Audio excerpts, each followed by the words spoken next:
Thanks for watching Mufti Nazim Kazmi Official.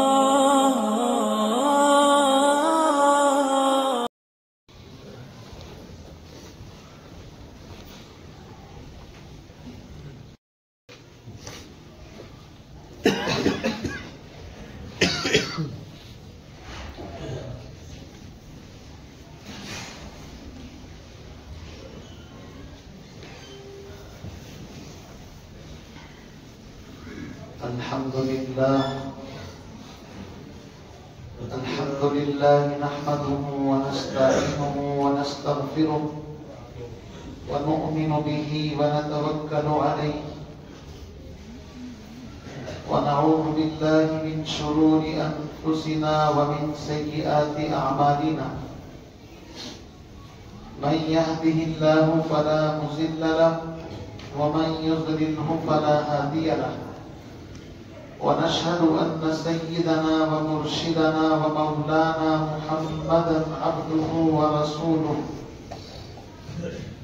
أما بعد فأعوذ بالله من الشيطان الرجيم بسم الله الرحمن الرحيم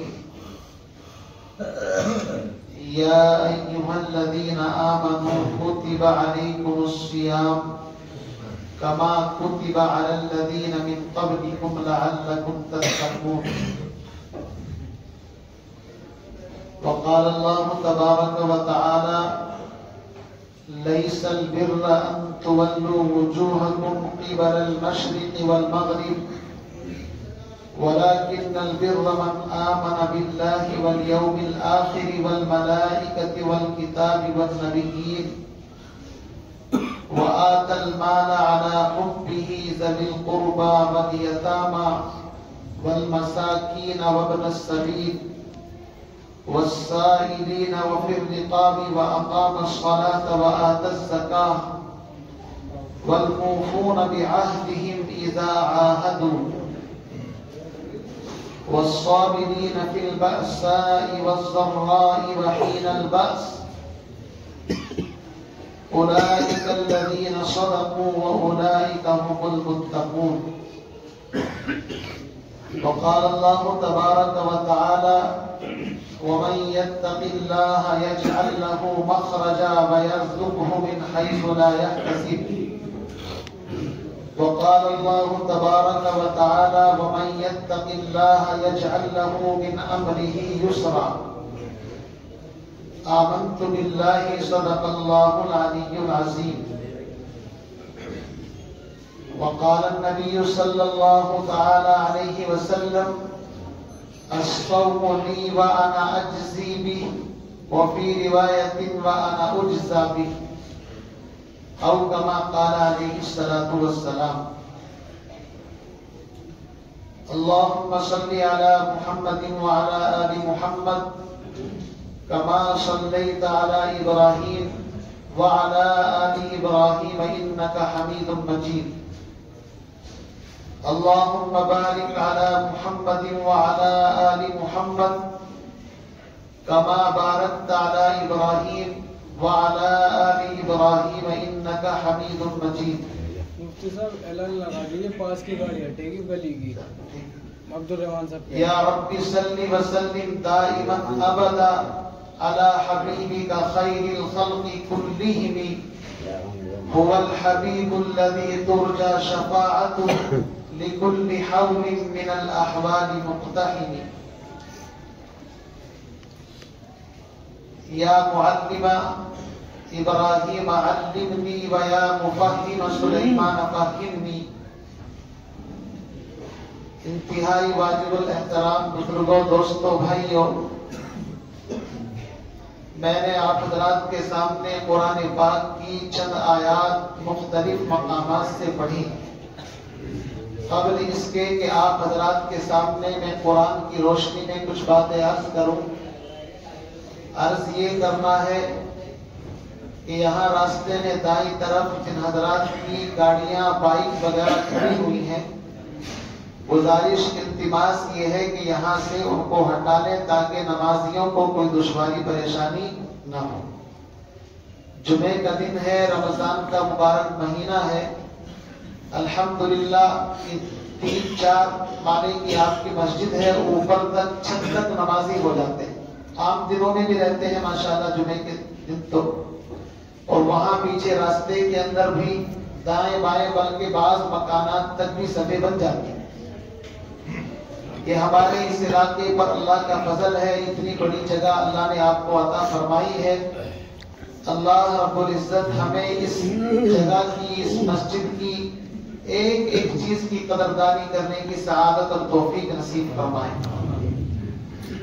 جن حضرات نے اس مسجد میں اپنا جان مال سرمایہ دیا، چاہے وہ 1 روپیہ دیا یا 1 لاکھ روپے سے، چاہے وہ دنیا سے جا چکے چاہے دنیا کے اندر سے، سب کے لیے دعا کریں اللہ تعالیٰ ان کے لیے جنت کے فیصلے فرمائے۔ میرے بھائیوں، میں نے آپ حضرات کی خدمت میں قرآن پاک کی چند آیات چند جگہ سے پڑھی، اور اسی وجہ سے میں نے قرآن پاک اپنے ہاتھ میں رکھا ہے تاکہ کوئی تلاوت میں غلطی نہ ہو۔ ویسے تو اللہ کا فضل ہے، آپ جانتے ہیں تراویح کے اندر بھی قرآن شریف سنتے ہیں۔ ابھی تقریباً 8 ساڑھے 8 پارے ہو چکے ہیں، اور ابھی تک ہم فخر کے طور پر نہیں بلکہ تحدیث بالنعمت کے طور پر، یعنی اللہ نے اگر کوئی نعمت دی ہے تو اس نعمت کے اظہار کے طور پر میں یہ بات کہہ رہا ہوں کہ آپ ہر سال قرآن شریف سنتے ہیں۔ اللہ کا احسان ہے، آرام سے مزے لے کر کے ایک ایک حرف بالکل اطمینان کے ساتھ پڑھتے ہیں، اور اس کے ساتھ اللہ کا فضل یہ ہے کہ بیچارہ پیچھے سننے والا سامع مجبور ہوتا ہے کہ بھائی لوگ شک نہ کرنے لگے کہ یار امام صاحب کی تو غلطی نہیں آ رہی ہے۔ ایسا بھی ہوتا ہے، جب غلطی نہیں آتی تو سامع ششو پنج کے اندر پڑ جاتا ہے، اس کو یہ ٹینشن ہونے لگتی ہے کہ کہیں یہ نہ پوچھ لے کہ سیٹنگ تو نہیں کر رکھی ہے آپ نے، سمجھے نہیں؟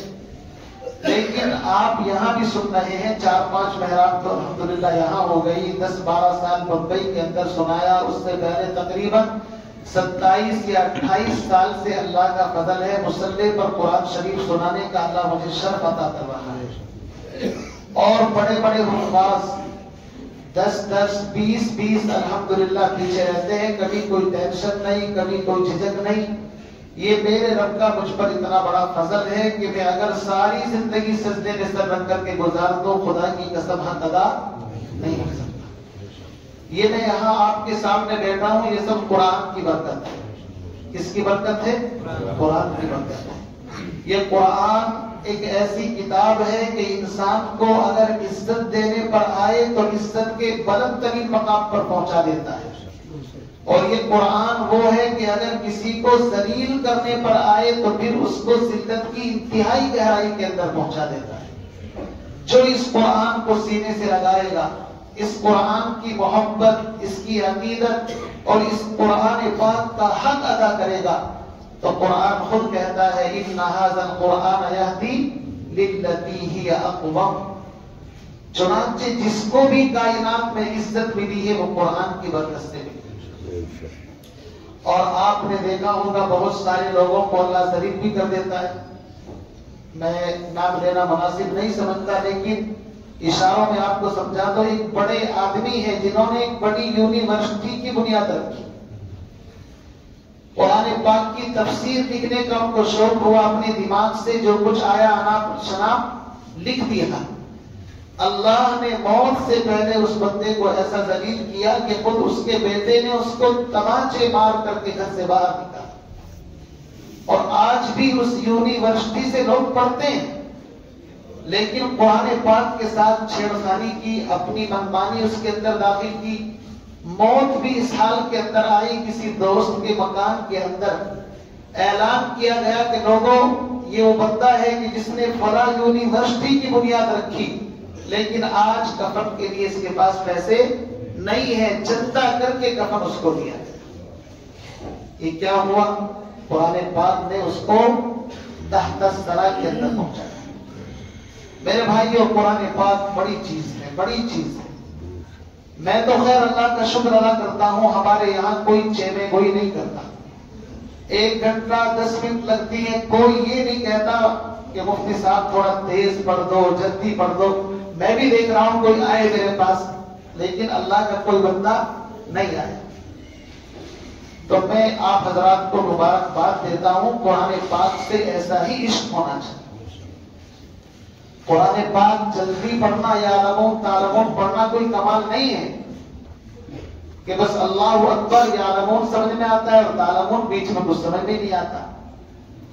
تو ماشاءاللہ ہمارے یہاں پر بہت سارے ہمارے حفاظ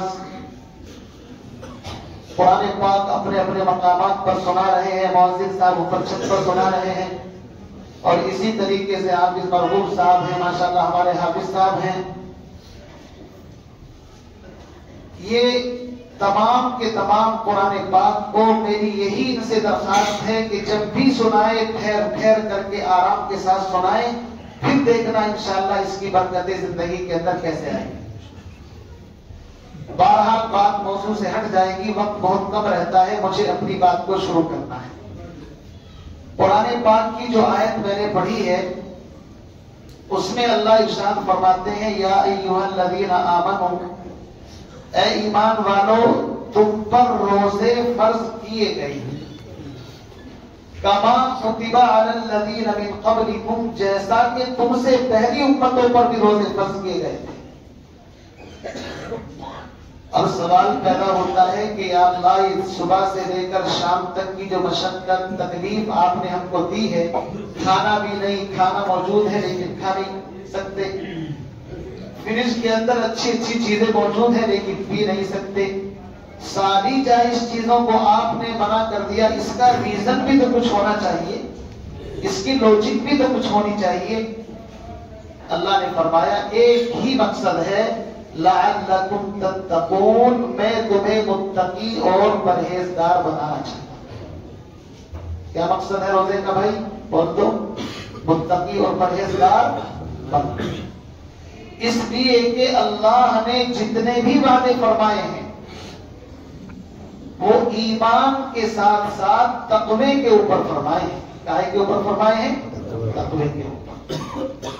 الف لام میم ذالک الکتاب لا ریب فیہ ھدی للمتقین یا ایھا الذین آمنوا اتقوا اللہ وکونوا مع الصادقین.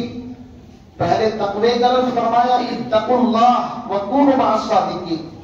ومن يتق الله يجعل له مخرجا ويرزقه من حيث لا يحتسب. یہ میرے ہاتھ میں رب کا قرآن ہے, آپ کو اللہ توفیق دے آپ الف لام میم سے لے کر والناس تک اس قرآن پاک کو کھولے پڑھیں. آپ کو ہر رکوع میں ہر صفحے میں لفظ تقوی آپ کو موتی کی طرح پرویا ہوا نظر آئے. اب اس بات کو سمجھنا ہے کہ تقوی کس کو کہتے ہیں اور تقوی کس چیز سے حاصل ہوتا ہے. یہ مین پوائنٹ ہے. اس لیے کہ روزے کا مقصد ہے متقی بنانا, اور اللہ کے سارے وعدے تقوی کے اوپر ہیں. تو اب سمجھنا یہ پڑے گا کہ کیا خالص روزے سے تقوی حاصل ہو جائے گا؟ اللہ نے ایک لمبی لسٹ بیان کی ہے. نئی سربراہ سے جو میں نے آیت پڑھی ہے اس کا ترجمہ آپ کے سامنے کروں گا. روزے سے بھی تقوی حاصل ہوتا ہے. کیسے؟ کہ انسان اپنی آنکھ کی, زبان کی, کان کی, ہاتھ کی, پیر کی, دل و دماغ کی ساری چیزوں کی غلط چیزوں سے حفاظت کرتا ہے روزے کے اندر. اور غلط چیزوں سے, گناہوں سے بچنے کا نام ہی کیا ہے؟ تقوی. فارسی کی ایک کتاب ہے حمد باری, اس کا ایک شعر ہے کہ جو گناہوں سے بچے ہیں متقی. تقوی زیادہ عبادت کرنے کا نام نہیں ہے. ایک آدمی رات دن نوافل پڑھتا ہے, رات دن تلاوت کرتا ہے, ذکر و اذکار کرتا ہے, صدقہ خیرات سب کچھ کرتا ہے, لیکن اس کی زندگی گناہوں سے پاک صاف نہیں ہے. موقع ملتا ہے چغلی بھی کرتا ہے, موقع ملتا ہے جھوٹ بھی بولتا ہے, موقع ملتا ہے تو مال میں ملاوٹ کر کے بھی بیچتا ہے, موقع ملتا ہے تو لگائی بجھائی بھی کرتا ہے, موقع ملتا ہے تو جو اس سے بد پڑتا ہے، ہر گناہ کا کام کرتا ہے، بد نظری کرتا ہے، بد زبانی کرتا ہے، بد گمانی کرتا ہے، یہ انسان ساری عبادتوں کو کرنے کے باوجود متقی نہیں ہو سکتا۔ تقوی کے لیے اپنے آپ کو گناہوں سے بچانا ضروری ہے۔ جیسے ایک آدمی ایک طرف صحت کے معجون کھاتا ہے، بڑے حکیم سے لکھوا دیجیے صحت کے لیے اور معدے کے لیے اور دل و دماغ کے لیے مقوی دوائی لکھ دو، اس نے اچھی دوائی اور نسخے اس کو تجویز کر دیے، لیکن یہ ایسا بد پرہیز ہے کہ پرہیز نہیں کرتا۔ حکیم نے جن چیزوں سے بچنے کے لیے کہا تھا ان سے بچتا نہیں ہے، تو یہ سارے معجون کھانے کے باوجود بھی اس کو شفا نہیں مل سکتی، اس لیے کہ مین کام اس کو پرہیز کرنا بھی ہے۔ ایسے ہی عبادتوں کے اندر چاہے کتنی ہی عبادت انسان کر لے، جب تک وہ اپنے آپ کو گناہوں سے نہیں بچائے گا اس وقت تک متقی نہیں بن سکتا۔ میرے عزیز بھائیو، اس تقوی کے اوپر اللہ نے بڑے وعدے رکھے۔ دیکھو انسان کے دو بڑے دشمن ہیں، ایک نفس اور ایک شیطان۔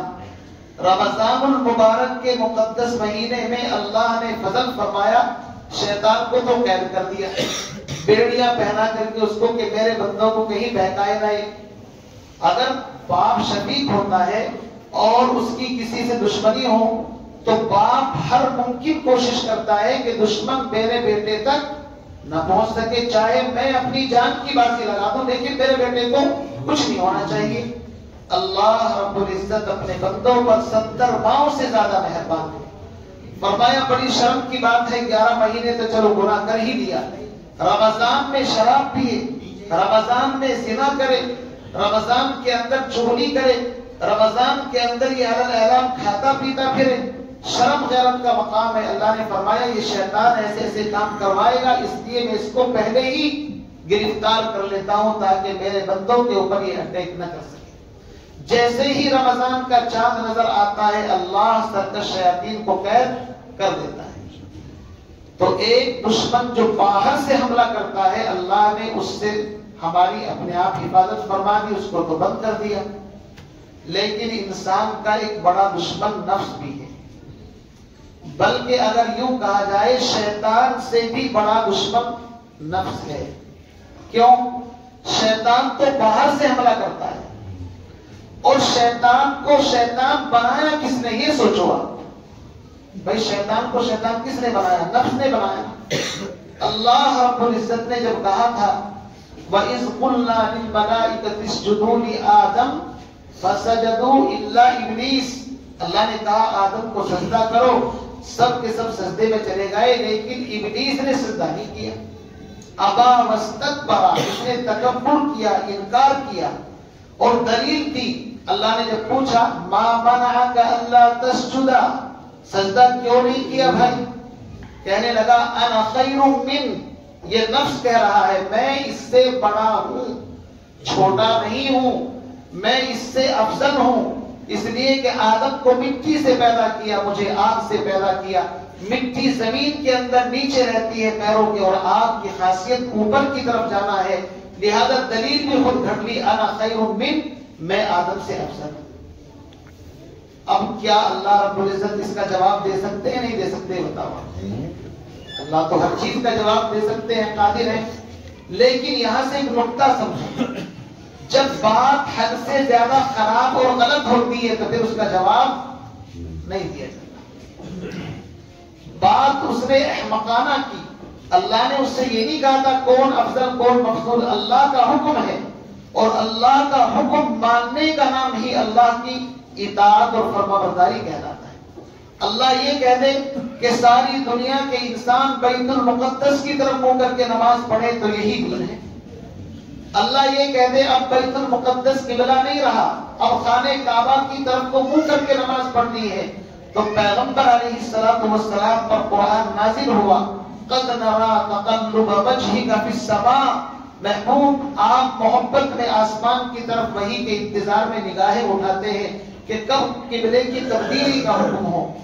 اس لیے کہ نبی علیہ السلام جب ہجرت کر کے مدینہ تشریف لے گئے، تو 17 مہینے تک آپ نے بیت المقدس کی طرف ہو کر کے نماز پڑھی ہے. کتنے مہینے؟ 17 مہینے تک. اور نماز کی حالت میں وہی آئی فَوَلِّ وَجْهَكَ شَطْرَ الْمَسْجِدِ الْحَرَامِ. نبی جی آپ اپنا رخ بیت المقدس سے پھیر کر کے مسجد حرام کی طرف کو کر لیں. تو آپ نے 1 سیکنڈ کا بھی انتظار نہیں کیا، اس لیے کہ جب اللہ کا حکم آ جاتا ہے تو فوراً اس پر عمل کرنا ضروری ہوتا ہے. آپ نے یہ نہیں سوچا اس نماز کو تو ادھر کوئی پوری کر لیں، اگلے وقت کی نماز پڑھ لیں گے، نہیں. اس لیے کہ اللہ کے حکم کو ماننے کا نام دین ہے. اللہ کے حکم کو ماننے کا نام کیا ہے بھائی؟ دین. اور اللہ جس طرح اور جس چیز کو کہہ دے اور جس وقت کہہ دے اسی وقت فوراً اطاعت کرنا، یہ حضرت آدم علیہ السلام اور تمام انبیاء علیہ السلام کی سنت ہے. میرے محبوب نے فوراً وحی آئی فَوَلِّ وَجْهَكَ شَطْرَ الْمَسْجِدِ الْحَرَامِ. 2 رکعت نماز آپ نے بیت المقدس کی طرف پڑھی تھی. 2 رکعت آپ نے نماز ہی کی حالت کے اندر خانہ کعبہ کی طرف رخ چینج کر کے بتا دیا کہ قیامت تک کے انسانوں اپنی عقل نہیں چلانی ہے، جہاں اللہ کا حکم آ جائے وہاں پر سرنڈر کر دینا ہے اور اس کو ماننے کا نام ہی دین ہے. آج بھی مسجد ذو قبلتین وہاں پر بنی ہوئی ہے، 2 قبلے والی مسجد. ایک قبلہ ایک مصلی بنا ہوا ہے بیت المقدس کی طرف اور دوسرا خانہ کعبہ کی طرف. تو شیطان کو تو فوراً ماننا چاہیے تھا، اللہ نے کہا تھا اسجدوا، سجدہ کرنا چاہیے تھا، لیکن اس نے دلیلیں دینی شروع کر دی. اللہ نے اس بدبخت کی دلیل کا جواب نہیں دیا. اللہ نے کہا اخرج منها فإنك رجیم، نکل یہاں سے، مردود ہے. اور قیامت تک کے لیے اللہ نے کہا کہ میری لعنت اور پھٹکار تیرے اوپر رہے. میرے بھائیوں میں یہ عرض کر رہا تھا کہ انسان کے 2 بڑے دشمن ہیں، ایک شیطان اور ایک نفس. شیطان کو اللہ نے قید کر دیا لیکن نفس ہر وقت انسان کے ساتھ رہتا ہے. آپ مسجد کے اندر ہیں تو بھی نفس ساتھ ہے، آپ بیوی بچوں کے پاس ہیں تو بھی نفس آپ کے ساتھ ہے. حتیٰ کہ آپ بیت المقدس خانہ کعبہ کے اندر طواف کر رہے ہیں، آپ خانہ کعبہ کے اندر، تو بھی نفس آپ کے ساتھ ہے. یہ نفس ایسا ہے، رات میں بھی آپ کے ساتھ، دن میں بھی آپ کے ساتھ، جلوت میں بھی آپ کے ساتھ، خلوت میں بھی آپ کے ساتھ. اور آپ جنگل بیابان میں چلے جاؤ وہاں بھی آپ کے ساتھ، رشتہ داری میں چلے جاؤ وہاں بھی آپ کے ساتھ. تو پتہ یہ چلا کہ سب سے بڑا حملہ تو بھائی نفس کا ہو سکتا ہے. اس لیے اس نفس سے جو کرنا رہنا ہے. جس بندے نے اپنے نفس کو پامال کر دیا، کچل دیا اس کی خواہشات کو، سمجھو قرآن کہتا ہے قد افلح من تزکا وذکر اسم ربہ فصلی. جس نے اپنے نفس کا کچومر نکال دیا، یہ انسان تقوی کی سیڑھی کے اوپر چڑھ گئے. نفس کو پامال کرنا پڑے گا.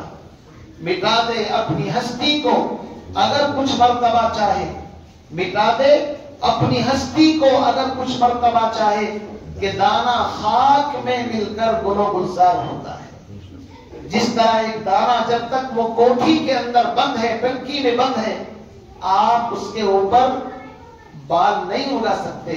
اس کو اپنے وجود کی قربانی دینی پڑے گی، پامال ہونا پڑے گا، مٹی کے اندر اپنے وجود کو گلانا پڑے گا، سڑانا پڑے گا، پھر جا کر کے اس کے اندر سے ایک نیا درخت پیدا ہوگا.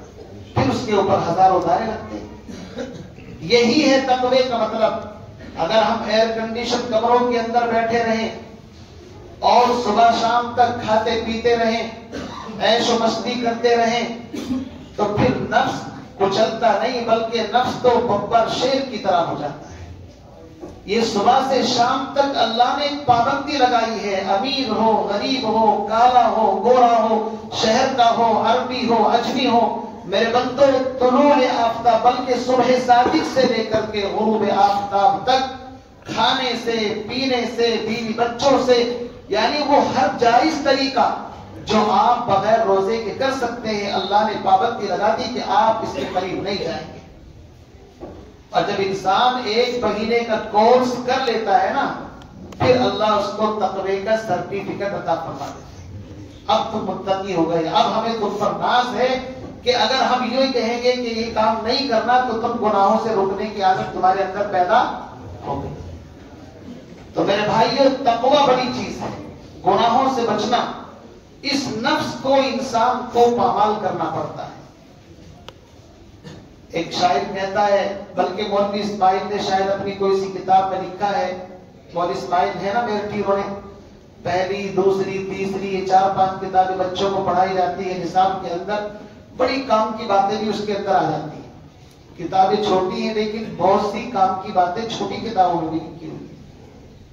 ان کا ایک شعر ہے، انہوں نے کہا، نہنگو اژدہا و شیر نر مارا تو کیا مارا، بڑے موذی کو مارا نفس امارہ کو گر مارا، اور گیا شیطان مارا ایک سجدے کے نہ کرنے سے، اگر لاکھوں برس سجدے میں سر مارا تو کیا مارا۔ انسان شیر کو مار دے، چیتے کو مار دے، سانپ کو مار دے، بچھی کو مار دے، بڑی بڑی چیزوں کو، ہاتھی کو اور پتہ نہیں کس کس چیز کو میں نے شکار کر لیا، مار لیا۔ وہ فرماتے ہیں جناب اپنے نفس کو بھی مارا ہے نہیں مارا ہے، یہ بتا دو۔ یہ کوئی کمال نہیں ہے تم نے شیر چیتے سانپ بچھو مار دیے، کمال یہ ہے اگر اپنے نفس کو مار لیا آپ نے۔ یہ نفس، وما ابرئ نفسی ان النفس لامارۃ بالسوء، حضرت یوسف جیسا پاکیزہ نبی جو گناہوں سے اپنے آپ کو بچاتا ہے، وہ کہتا ہے میں اپنے نفس کو پاکیزہ خیال نہیں کرتا۔ ان النفس لامارۃ بالسوء، اس لیے کہ نفس تو گناہوں کی طرف آمادہ کرتا ہے۔ جب انسان نفس کی خواہشات کو کچلتا ہے تو یہ نفس امارہ سے نفس لوامہ بن جاتا ہے۔ کیا بن جاتا ہے؟ نفس لوامہ۔ اور قرآن میں فرمایا، لا اقسم بیوم القیامۃ ولا اقسم بالنفس اللوامہ۔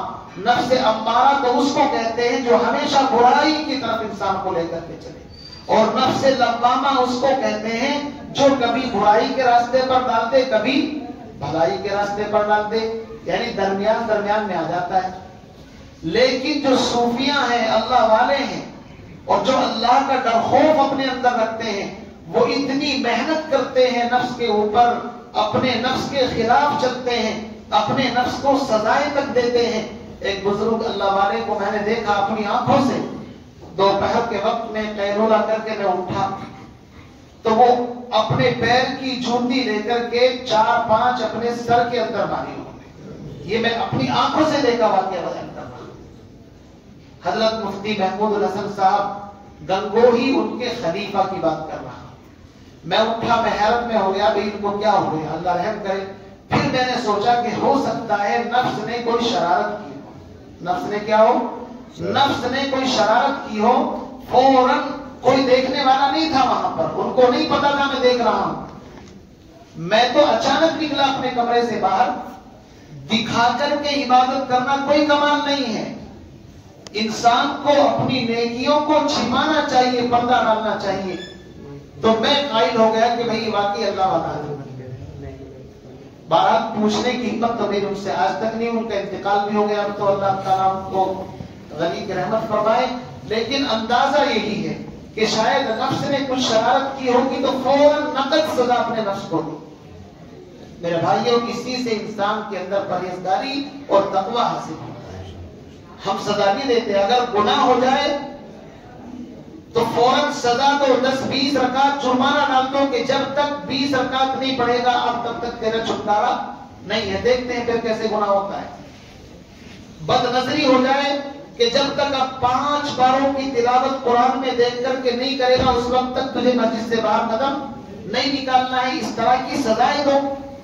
جب آپ نفس کو اس طرح کی سزائیں دیں گے تو انشاءاللہ یہ نفس مطمئنہ بن جائے گا۔ کیا بن جائے گا؟ نفس مطمئنہ۔ اور نفس مطمئنہ کے بارے میں قرآن کہتا ہے، یا ایتھا النفس المطمئنہ ارجعی الی ربک راضیۃ مرضیہ فادخلی فی عبادی وادخلی جنتی۔ اللہ فرمائیں گے اے نفس مطمئنہ، جب آخری وقت ہوگا نا اور فرشتے آئیں گے روح قبض کرنے کے لیے، کہیں گے اے نفس مطمئنہ اپنے پاک پروردگار کی طرف چل اور جا کر کے جنت میں حوروں کے ساتھ نپٹ جا۔ یہ ترجمہ میں اپنی طرف سے کر رہا ہوں۔ جنت جنت میں کیا کریں گے آپ جا کر کے؟ کھائیں گے پیئیں گے. اور دوسرا کام وہی ہے کہ جو آپ کی بیویاں ہیں یا وہاں پر اللہ رب العزت نے جنت کے اندر جو حوروں کو آپ کے استقبال میں مہمان نوازی میں خدمت کے لیے رکھا ہے تو آپ ان سے بات چیت کریں گے. تو یا ایتھا النفس المطمئنہ، اس لیے میرے بھائیو روزے کا مقصد یہ ہے کہ ہم سب کا نفس نفس مطمئنہ بن جائے.